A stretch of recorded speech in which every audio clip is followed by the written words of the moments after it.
नमस्कार। अरुणाचल समाचार में आपका स्वागत है। मैं हूं यारामता सिंह आंगू। आइए बुलेटिन में सबसे पहले देखते हैं मुख्य समाचार।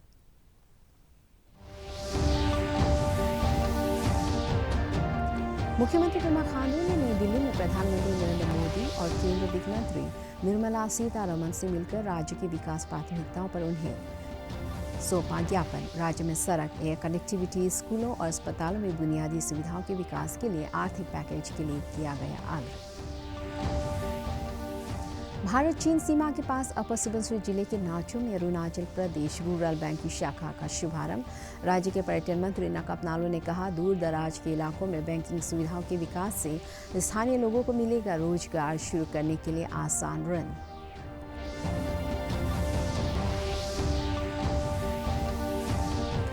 केंद्रीय सामाजिक न्याय और अधिकारिता मंत्रालय के अधीन राष्ट्रीय बौद्धिक दिव्यांगजन संस्थान सिकंदराबाद द्वारा ओजू मिशन नाहरलगुन में टीचिंग लर्निंग मटेरियल का वितरण। दिव्यांग बच्चों को पढ़ाई के लिए प्रोत्साहित करने हेतु उठाया जा रहा है यह कदम।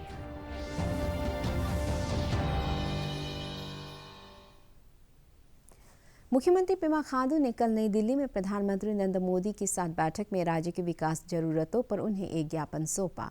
मुख्यमंत्री ने प्रधानमंत्री से अरुणाचल प्रदेश में सड़क, एयर कनेक्टिविटी, पावर ट्रांसमिशन, सरकारी कामकाज को डिजिटल करने, सीमांत क्षेत्रों के विकास, सरकारी विद्यालयों और अस्पतालों में बुनियादी सुविधाओं के विकास, सतत जल विद्युत ऊर्जा और पर्यटन के लिए वन टाइम ग्रांट देने का अनुरोध किया। मुख्यमंत्री ने राज्य को सभी क्षेत्र में आत्मनिर्भर बनाने के लिए इससे संबंधित परियोजनाओं के विकास में सहायता का आग्रह किया।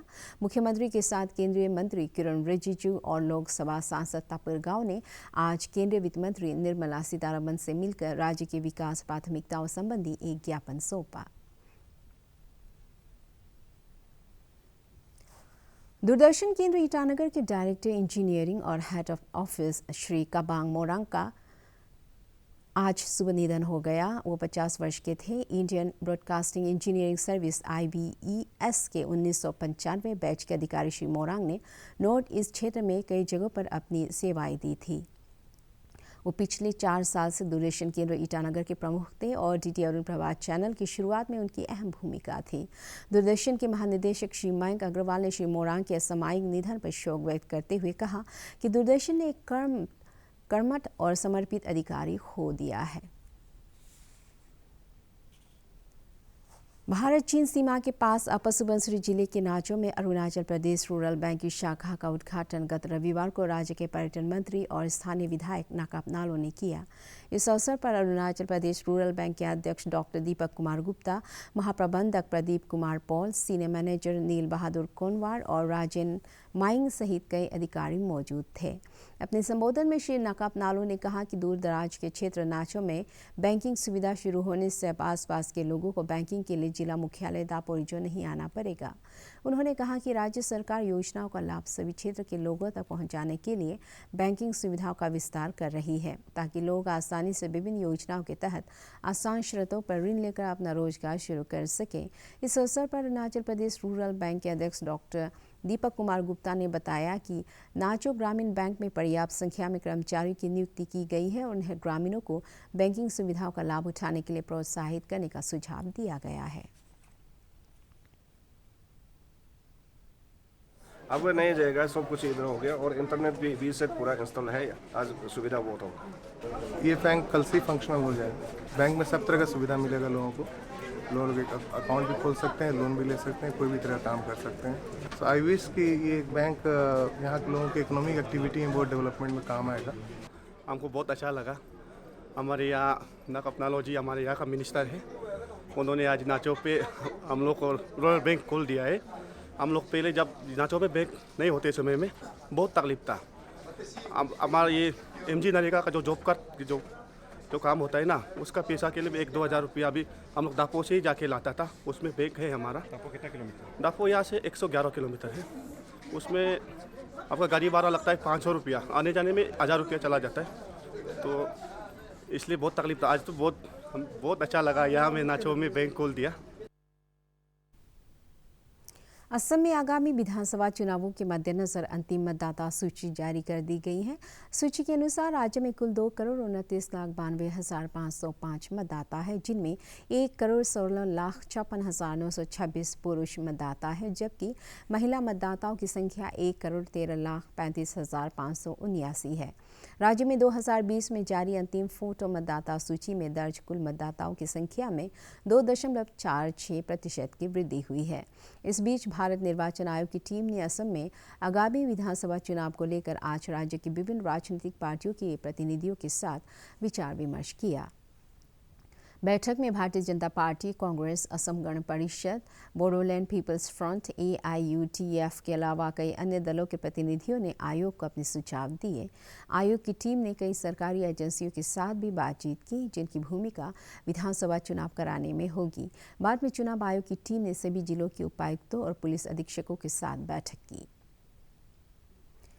देश में अब तक कोविड से 1,02,28,000 से अधिक लोग स्वस्थ हो चुके हैं। इसके साथ ही स्वस्थ होने की दर बढ़कर 96.66% हो गई है। पिछले 24 घंटों में कोविड के 10,064 मरीजों की पुष्टि हुई है। इस दौरान 17,400 से अधिक लोग संक्रमण से मुक्त हुए हैं। देश में इस समय सक्रिय मामलों की संख्या करीब 2 लाख है, जो कुल संक्रमित मामलों का सिर्फ 1.9% है। इनमें से लगभग 60% मरीज होम आइसोलेशन में है और उनमें संक्रमण के बहुत हल्के लक्षण हैं। पिछले 24 घंटों में कोविड से 137 लोगों की मौत हुई है। इधर अरुणाचल प्रदेश में सोमवार को कोविड संक्रमण का एक मामला सामने आया और 2 रोगी स्वस्थ हुए। राज्य में कोविड रिकवरी दर बढ़कर 99.32% हो गई है। राज्य भर में कोविड जांच के लिए 400 सैंपल एकत्र किए गए। केंद्र सामाजिक न्याय और अधिकारिता मंत्रालय के अधीन राष्ट्रीय बौद्धिक दिव्यांगजन संस्थान सिकंदराबाद द्वारा ओजू मिशन नाहरलगुन में टीचिंग लर्निंग मटेरियल का वितरण किया गया। ओजू कल्याण संगठन सहित राज्य के कई संगठनों द्वारा इस 2 दिवसीय कार्यक्रम के दौरान दिव्यांग बच्चों को टीचिंग लर्निंग किट्स के वितरण के अलावा उनको प्रोत्साहन देने के लिए कार्यशाला आयोजित की जा रही है। राष्ट्रीय बौद्धिक दिव्यांगजन संस्थान सिकंदराबाद के प्रिंसिपल गणेश रेगर ने बताया कि दिव्यांग बच्चों को पढ़ाई के लिए प्रोत्साहित करने के लिए उन्हें आवश्यक सामग्री वितरित की जा रही है।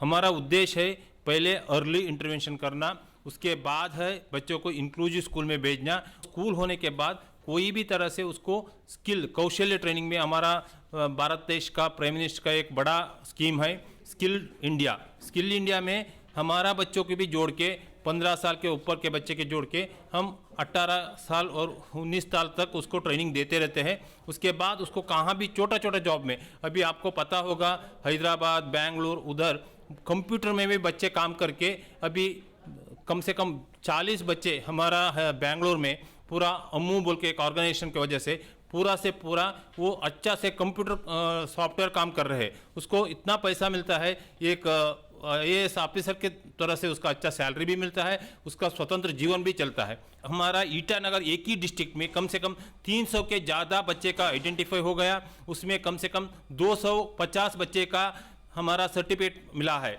ये सर्टिफिकेट मिलने का बहुत कारण ये है, ये एक सर्टिफिकेट मिले तो हमको एक आधार कार्ड मिला है, ऐसा होता है। उसी से बच्चों को कम से कम अलग अलग तरीका सरकार का सुविधा के साथ उसका एक जीवन का रास्ता देने के लिए बहुत मौका मिलेगा। उसका माता पिता का भी बहुत तरह से फ़ायदा हो जाएगा। एक तो पहला है बच्चे के लिए सरकार से वजह से पेंशन है, महीने में उसको कुछ मासिक पैसा मिलता है, वो भी इसी में ये सर्टिफिकेट होने के बाद ही मिलता है।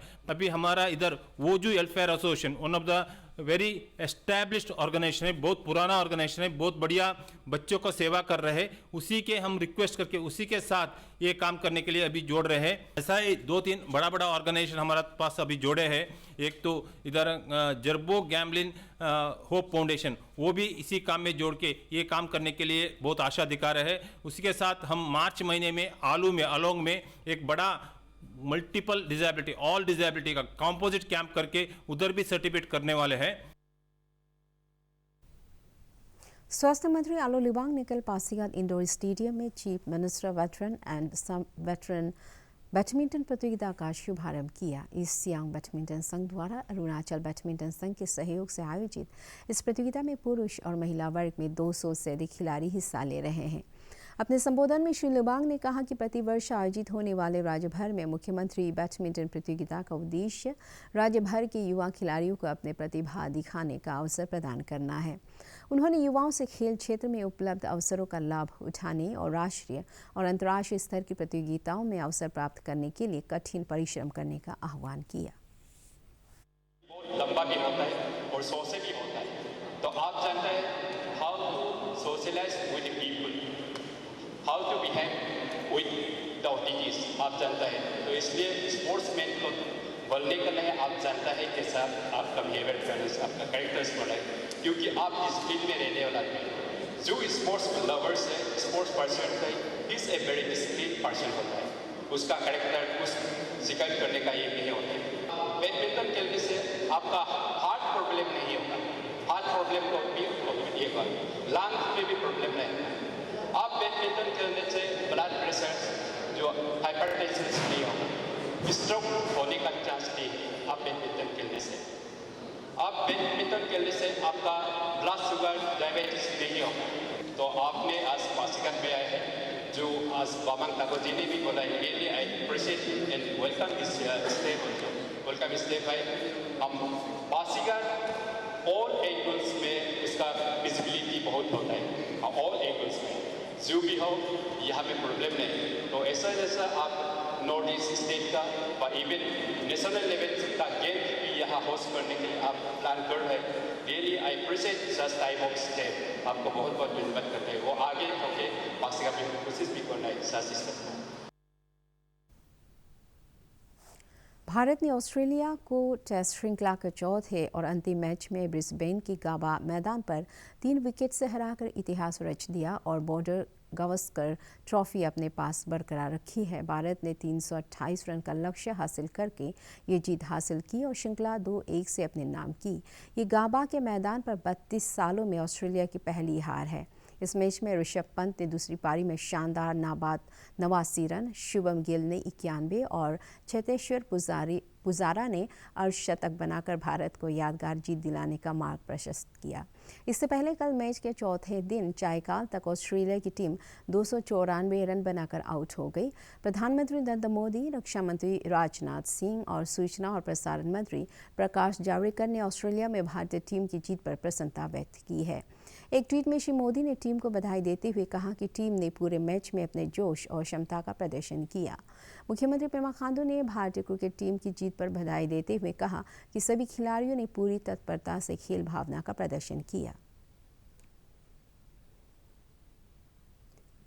ईटानगर राजधानी क्षेत्र के चिंपू में राष्ट्रीय बम्बू मिशन के तहत चयनित युवाओं को बम्बू ट्रीटमेंट और फर्नीचर तैयार करने का 20 दिन का प्रशिक्षण दिया जा रहा है। इसका उद्घाटन कल PCCF के प्रिंसिपल सेक्रेटरी और राष्ट्रीय बम्बू मिशन के मिशन डायरेक्टर RK सिंह ने किया। उन्होंने बताया कि नॉर्थ ईस्ट काउंसिल के cane and bamboo development council, राज्य बम्बू मिशन और अरुणाचल विकास एवं शिक्षा संगठन ईटानगर द्वारा प्रायोजित इस प्रशिक्षण कार्यक्रम में राज्य के युवाओं को स्थानीय स्तर पर उपलब्ध बांस से आभूषण, सजावट की वस्तुएं और फर्नीचर तैयार करने का प्रशिक्षण दिया जा रहा है।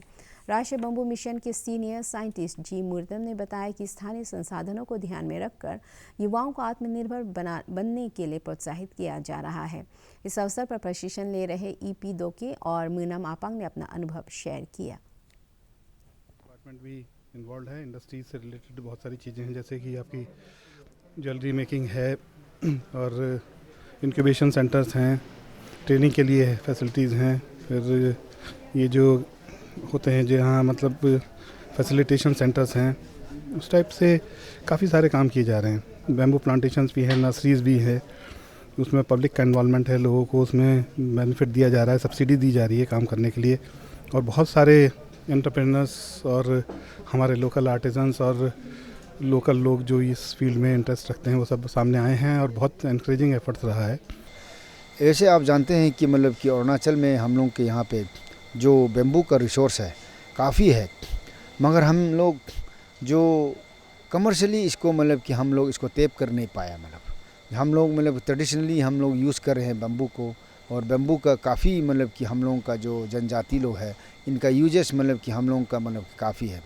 मगर अभी साइंटिफिक नॉलेज और इसमें एक इनोवेटिव एंड देन मतलब कि ये जो बांस हमारे पास में जो है, हमारे पास में जो रिसोर्स है, इसको हम किस प्रकार से मतलब कि कमर्शियली हम इसको एक्सप्लॉयटेशन एंड कमर्शियली हम इसको मतलब कि कमर्शलाइज कर सकता है, इसी को देखते हुए हम लोगों ने स्टेट बम्बू मिशन के द्वारा 20 दिन का ट्रेनिंग वर्कशॉप यहाँ पर आयोजित कर रहा है।